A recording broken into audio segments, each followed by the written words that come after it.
As has already been mentioned, I now work with Liz Monicott, who I think many of you may know. But today, I'm not going to be sharing any of the work that I'm doing at the moment. I'm going to be sharing some of the work I've done in the past, a series of experiments aimed at designing and testing novel ways of measuring this domain general mechanism that potentially supports language learning. And again, I'm doing this not just so that you can get an idea of what this mechanism is and how it works, but also so that you can see the research process kind of from conception all the way through to publication. And often it's very easy to read a published paper and assume that it was one idea that sort of just went really, really well, and everything was sort of perfect first time, but that often isn't what the research process is actually like in reality. So let's start off by thinking quite broadly. Given the audience today, I don't think it's going to take much convincing that language is cool and language is sort of essential to what it means to be human. And yet we rarely give it a second's thought. We talk without knowing the rules of our language in the same way that we can play tennis without understanding the laws of physics, or we can sing without understanding music theory. Language contains lots and lots of these rules and regularities that we are probably never told, but nevertheless use every day. So, for example, if I asked you to describe this house, you would be much more likely to describe it as a big red house than a red big house. That second one to me sounds funny. There's something about it that just sets off alarm bells in my head. And this is because when we describe something using multiple adjectives, there's this unspoken rule about the order that these adjectives should appear in. For example, adjectives relating to size should come before adjectives relating to colour. So I could describe this house as a nice, big, old, square, red house, and that sounds fine. But if I described it as a red, square, old, big, nice house, that again sets off alarm bells in my brain that something isn't quite right with the sentence that I'm creating. So how on earth do we pick up on these types of rules without being aware of them?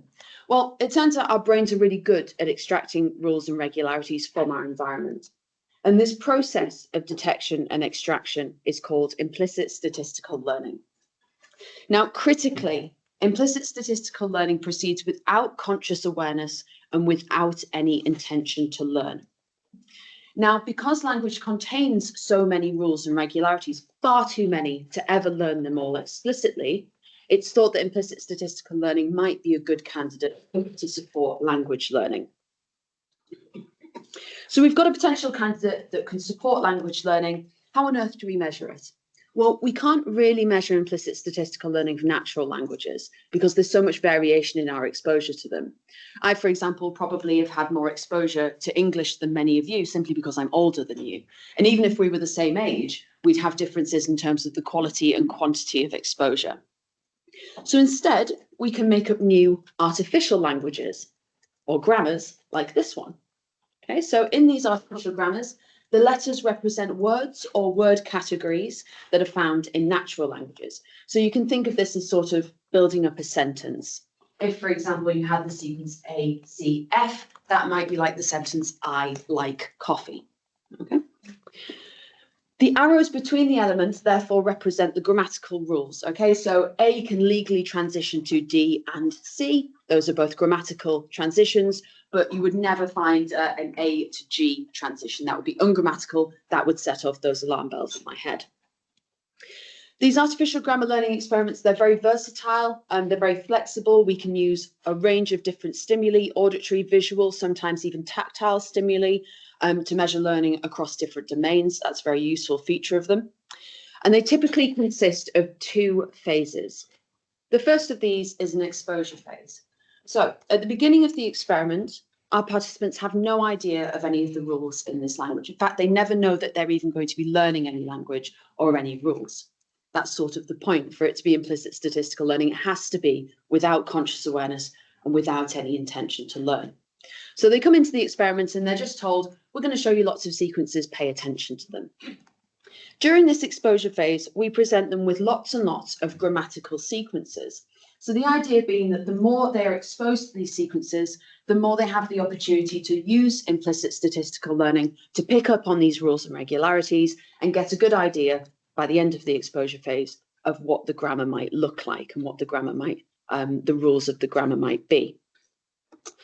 At this point, we then tell participants, by the way, those sequences you just saw contain some rules, and we're now going to test you on them. And at this point in the experiment, sometimes you get people turn around and say, there weren't any rules in those sequences. I don't know what you're talking about. And you have to reassure them and say that just try your best, use your gut instinct for the next part of the experiment. So after this point, we then test their knowledge of what they've learned. And this is usually using a grammaticality judgment task. So in a grammaticality judgment task, we present participants with both grammatical and ungrammatical sequences. And all the participant has to do is respond whether or not they're grammatical or not. So if they see a sequence and they think it's grammatical, they categorize it by pressing one key, or if they think it's ungrammatical, they press a different key. The idea behind this is that if you have used implicit statistical learning to pick up on these rules, you should be quite good at categorizing these sequences. If you think about if you were presented with an ungrammatical sequence in English, you'd probably be quite good at saying, yeah, there's something wrong with that, that's ungrammatical. And indeed, people do typically perform very well on these tasks. They perform above chance, which indicates that learning has taken place. There is, however, a problem with these tasks. The next sentence I'm going to say is going to seem really obvious, but just bear with me. The knowledge that's acquired through implicit statistical learning is implicit. It's in the name. It's sort of the whole point, right? And yet, the tasks that we're using, these traditional grammaticality judgment tasks, they require an explicit response. And this explicit response depends on other things that we're not really interested in, like conscious awareness of the rules, which we know isn't a part of implicit statistical learning, but also decision-making processes and understanding of task instructions.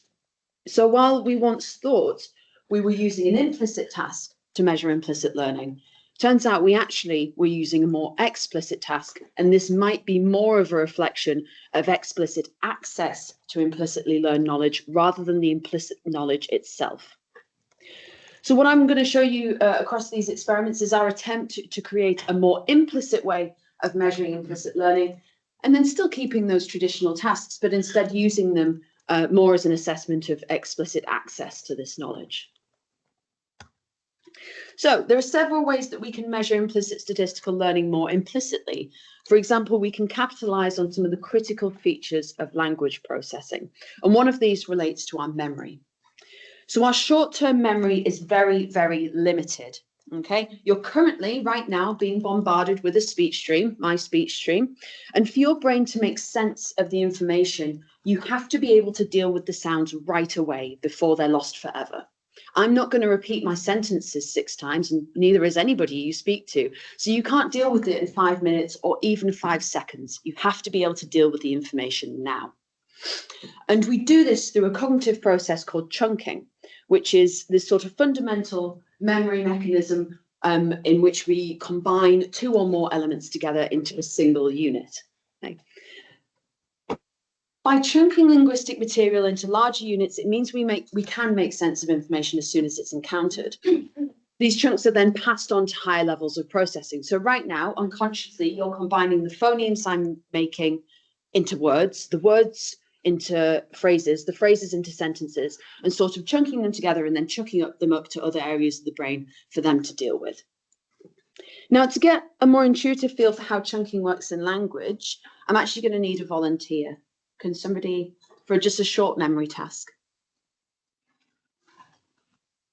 I'm going to have to pick on someone then. Anyone? Next person that makes, yeah, perfect. Sure. Thank you. That's lovely. Thank you for volunteering. Okay, so what's going to happen, and you can all have a go, it's just I'm going to specifically ask you for your answer. I'm going to show you some letters on the screen. They'll appear for just a second, and I would like you to try and remember as many of them as you can in order. Okay, this isn't easy. Are you ready? Have a go.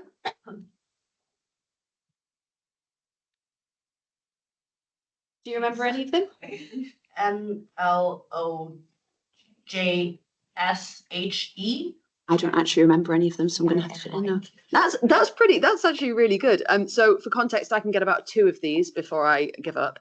Yeah, it's really quite difficult, isn't it? But if I do something really simple and just reorganize those same letters, everybody in this room will be able to remember them in order. Okay, have a go at this. Your name. Yeah, exactly. So the reason, I'll put that back up, the reason that we can do that, those same letters that you just tried to recall then was obviously very difficult to do so, simply by rearranging them based on the patterns of a language we all understand, in this case English, it means that we can remember them much more easily because they're easily chunked, okay? We're only able to do this because language contains structure. If this was Russian, for example, which I have no familiarity with, I wouldn't be able to chunk the words together. Because grammatical sequences contain more frequently co-occurring items, they should be easier to chunk than ungrammatical sequences. And we just saw that. The random words that didn't follow structure were much more difficult to remember than the ones that were grammatical, in my name in that case. This also applies to artificial grammars, okay? And so across all of these experiments, we had the same prediction. If implicit statistical learning has taken place, we should see improved recall, improved memory of grammatical sequences, but not ungrammatical sequences. So that prediction holds across all of these experiments. So in our first attempt to create a more implicit task using this sort of recall design, we wanted to see if we could take a traditional paradigm, which had this exposure and then grammaticality judgment task, and simply change the grammaticality judgment task for a recall task. Could it be that easy? The answer is no, but we'll get to that in a minute. Because if it was that easy, that would be a very simple change for people to implement. So we created a recall task. We showed people 16 sequences. Half of them were grammatical, half of them were ungrammatical. And these sequences were all 5 shapes long, generated using a grammar that had previously been successful. And it was actually this grammar that I showed you earlier. In this case, this was a visual recall task, so each of these letters was represented by an abstract shape. So I'm now going to show you an example of a trial. We all know how bad my memory is, so you might have to help me with this. The shapes are going to flash up, so they'll want to flash on, then off, and the next one. 5 shapes. Do your best to remember them, and then you can help me fill in the blanks. They are really quick, so we're going to have to use that week 1 enthusiasm.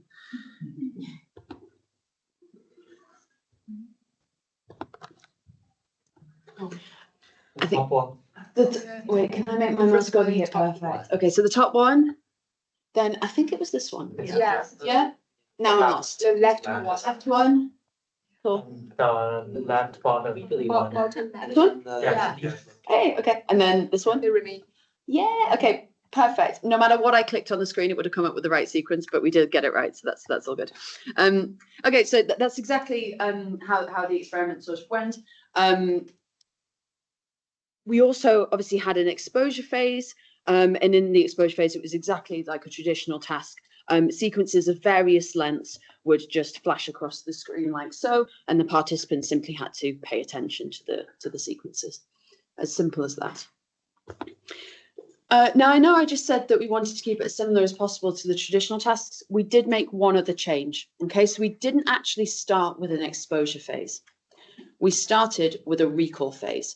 This recall phase was identical to all of the other recall phases we did, but we simply did it right at the beginning of the experiment for 2 reasons. Firstly, to get a baseline measure of people's memory before any learning could have taken place. Okay, it would be very feasible to see either floor or ceiling effects in these experiments. So we just wanted to see, how good is people's memory when they've had nothing to learn. We also did it because, as you've just seen, this task is hard. And we wanted to get people used to the task and what we'd asked them to do without it impacting on their performance or without it impacting on their learning. We also followed the recall task with a series of more explicit tasks, including that grammaticality judgment task. I'm not going to show you the data from the other explicit tasks because performance was very similar to that of the grammaticality judgment task. They were very highly correlated. So people that did well in the grammaticality judgment task also did well in the other explicit tasks. So let's have a look at some data. I'll just let you get your bearings with the figure. So on the y-axis here, we have accuracy, which is on average, how many sequences did people correctly remember? And on the x-axis here, we have the run, which is, was it the baseline run? And then we had 3 testing blocks. Okay, each of those testing blocks was separated by a little refresher exposure phase. The grammatical sequences will appear on as a blue line, and the ungrammatical sequences will appear as an orange line. Now remember, if implicit statistical learning is taking place, we would expect to see an improvement in the grammatical sequences, but no improvement in the ungrammatical sequences. And that is absolutely not what we found. So as you can see here, in the testing blocks, there is absolutely no difference between recall of the grammatical and ungrammatical sequences. It's a bit rubbish, isn't it? When you now, there's two things that could be going on here. Okay, either no learning has taken place in the experiment. Now that wouldn't be very good. The other option is that learning has taken place, but we just haven't been able to measure it.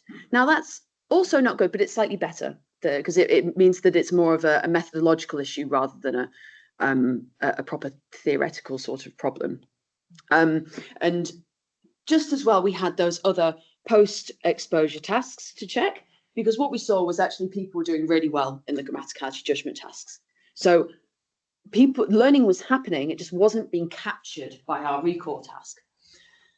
So next we decided to do what any good scientist should do, and we did the whole experiment again. Okay, so this was in about 35 people, and we ran it again online, the exact same experiment, in another 40 participants, and again we found staggeringly similar results. The experiment replicated really well in that we don't see learning in the recall task, but we did see evidence of learning in the grammaticality judgment task. So why didn't the recall task work? Well, there are a couple of suspects that we should interview. Was it the grammar? The task, the recall task, and the whole idea behind the recall task relies on chunking, which requires there to be many frequently co-occurring elements. Now, if you actually look at this grammar, there's only one transition here that has a probability of 1 that is certain to happen, and that's the transition between D and C. All of the other transitions are much more variable. Maybe recall doesn't work to measure learning of more variable grammars. Now, this would actually be really, really worrying because language, of course, is very variable. In fact, it's more variable even than this. So that's quite concerning if it's the case. The more simple explanation would be the design was rubbish. Maybe having both grammatical and ungrammatical sequences in the same block was just a really dumb idea. And I don't know who thought of that, but they probably shouldn't have done it that way. So what we decided to do was completely revamp the recall task. We decided to change both of these things. We created a completely new grammar that was designed specifically to be chunked. Okay, we unoriginally named it the chunking grammar, and as you can see, it contains 8 elements: A, B, C, D, E, F, and G, H. A always transitions to B, C always transitions to D, and so on and so forth. So we have these items that are really highly predictable. The grammar also contains some less predictable transitions. B, for example, often transitions to C, sometimes transitions to G, but never transitions to E. Okay, and the same goes for the other sort of sides of the grammar. Now, we use this grammar to create 6-element long sequences of pictures of animals. Okay, so as you can see here, this is how they would be chunked. Cow is always followed by duck.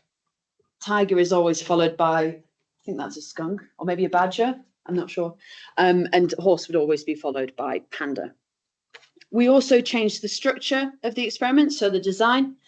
So instead of having grammatical and ungrammatical sequences in every block, blocks were either grammatical or ungrammatical. So we started off the experiment with again, our baseline block. This was ungrammatical random sequences, again, to get an idea, give participants an idea of what we'd expect them to do and to get our sort of baseline level of memory. Each block contains 12 sequences to be remembered. We then give them an extended exposure phase, so 6 whole blocks, again, each containing 12 sequences, purely of grammatical sequences. This acts as their extended exposure phase. Remember, if learning is taking place, we would expect an improvement in recall across these blocks. We then absolutely ruin their day by throwing in a block of ungrammatical sequences. If participants have used implicit statistical learning throughout this these grammatical sequences to pick up on the rules of the grammar and help them with their recall, if we then take those rules away, their recall is going to be really bad. Okay, so we would expect performance to plummet in this block. And then, because we're not totally evil, we finished off with a recovery block, 12 more grammatical sequences. We would expect performance to be restored to similar levels as in the final learning block. So let's take a look at some data. As you can see, baseline block isn't particularly interesting, but shows that we're not seeing floor effects. What's really cool is that you can see a really steady improvement in recall across these learning blocks, followed by poor performance when we introduce ungrammatical sequences again, and then performance is restored to similar levels as before we introduced those ungrammatical sequences, which gives us this really characteristic learning effect. It's like this V shape here, which is indicative that learning has taken place. The other cool thing that I want to introduce at this point that this task allows us to do over the traditional tasks is it allows us to examine learning as it's happening. In traditional tasks, you have exposure and then you test it after the exposure, after the learning has taken place. But here we can actually see learning happen. This is the exposure phase. Okay, so we can see the learning isn't happening in the first block and then just staying consistent, nor is it happening at the end of the experiment. There's a nice gradual increase in learning across the course of the exposure phase, which is really interesting for us to know about. It also makes me think that if we kept going with the grammatical blocks, would we have kept seeing that improvement? And at what point we'd have seen it plateau? Slightly less interestingly, we also see above chance performance in the grammaticality judgment task, the post-exposure task. Once again, we replicated this online with another 40 participants and again saw very similar results. So this is different data. I know it looks very similar. This is different. We still see this characteristic improvement across the recall blocks, followed by our key learning effect at the end of the recall task. So the findings replicate really well, and we can take stock. So visual serial recall tasks can effectively measure implicit statistical learning of these highly predictable grammars in adults. But what kept playing on my mind was that little issue we were having about the grammar. What if these tasks are only suitable for measuring learning of these highly predictable grammars? Language isn't always highly predictable. It is very variable. And therefore, what if recall simply doesn't work in those instances? How useful is this going to be in an applied setting if we can't get it to even work on simple grammars, the ones that are more variable, but still very simple compared to natural language? So what we decided to do was to take the design of the task that worked, so for that second set of experiments, and simply use that design to measure learning of the grammar from the first set of experiments. Okay, so essentially answering the question, can visual recall be used to measure learning of more variable grammars? And the answer is yes. Okay, so this is the data from learning of that more variable grammar. And again, you can see the characteristic improvement across recall, the recall blocks, followed by that key learning effect towards the end of the experiment. We also see very good evidence of learning in the post-exposure tasks as well. So that's really great news. We've developed a task that works for a variety of grammars, that definitely hasn't broken language, and it's been successful across 5 experiments with adults. What about children? And this is where the importance of using implicit tasks becomes really, really clear. Both adults and children's implicit learning is typically measured using these grammaticality judgment tasks.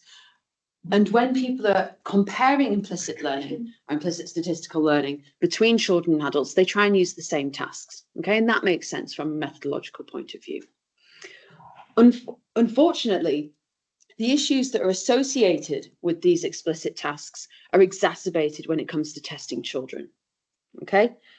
These tasks, as we know, rely on other domain general abilities like decision-making, understanding the task instructions, having conscious awareness of the rules, all of which are more likely to be poorer in children anyway. So what if we're actually underestimating children's implicit statistical learning abilities simply because the tasks we're using aren't as appropriate for them, even less so than with adults? So the big question is, can we measure implicit statistical learning in children using our new recall task? So we tested, and this was right in the middle of the pandemic, 89 children, the exact same experiment as we did with the chunking grammar, so that highly variable grammar. We tested that with children, and we found really strong evidence of learning, that key learning effect towards the end of the experiment. Now you'll notice that this graph looks a little bit different than the other one, in that we don't see our nice improvement across the recall blocks. We'll come back to that later. What we do see, though, is strong evidence of learning at the end of the experiment and good evidence of learning in the post-exposure tasks. Now, because this is the exact same task that the children are completing as our adults completed, we can actually compare them directly and pop them both on the same graph. So let's put this data on the same graph as our adults' data. What you can see here is even if we ignore the fact that there's a difference in the trajectory of learning across the recall blocks, so for these grammatical sequences, there is actually also a statistically significant difference in this learning effect at the end. Okay, so the adults are showing a really strong learning effect. There's a bigger difference between the grammatical and ungrammatical recall, and the children are only showing a little difference. Some researchers might use this as evidence that children have poorer implicit statistical learning than adults. And actually, when you look at the data from the post-exposure tests together as well, there's also a statistically significant difference between children and adults there. I'm not going to draw that conclusion just yet. And that's because on this figure on the right, there's something that really bothers me about that children's data. There is a suspiciously high number of children performing exactly at chance. Now, there are a couple of ways that you can perform exactly at chance. The first, of course, is by chance, right? You can just happen to get 50% of them right. The other way is because half of the sequences are grammatical and half of them are ungrammatical, if you simply press all of them as grammatical, you will get exactly 50%. And you can imagine being a child in the middle of the pandemic and your parent comes in and says, hey, I know what you can do. Instead of watching Netflix, you can do some research. How keen you would be to finish that experiment as quickly as possible. Okay, so what we can do is we can isolate the children that only ever made one single response, only ever pressed grammatical or only ever pressed ungrammatical. These children might have done it for genuine reasons. I mean, if they'd have picked up on the rule that all of the sequences were 6 elements long, then yes, all of them would have been grammatical.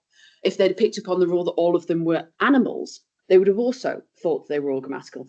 It's not what we're interested in, but it's not to say that the children have completely failed. The other way, of course, is that they aren't interested and they aren't paying attention. So what we did was we separated those children. So these are the children that only ever made one response, right? They only ever pressed grammatical or only ever pressed ungrammatical. What you'll notice is there are still some children performing at chance, and those are the children that are performing at chance by chance, right? So we're being quite conservative with this analysis. And what you can now see is that the children, the non-biased children, we'll call them in blue, children that are paying attention, perform a lot like the adults. We can keep this distinction and look at the children separately also for the recall task. And that becomes very, very clear what's happening here as well. So what we can see is that there's now no statistically significant difference in the learning effect between the children paying attention and the adults, but the children that aren't paying attention or are showing this bias in the yellow, they are performing at. Okay, so they are not engaged with the task at all, or their memory is so poor that we can't detect an effect. We can't make any claims as to which is right. So based on this evidence, I definitely wouldn't suggest that children's implicit statistical learning abilities are poorer than adults. I would suggest that when children pay attention, or we can be sure that children are paying attention, their implicit statistical learning abilities do not differ from that of adults.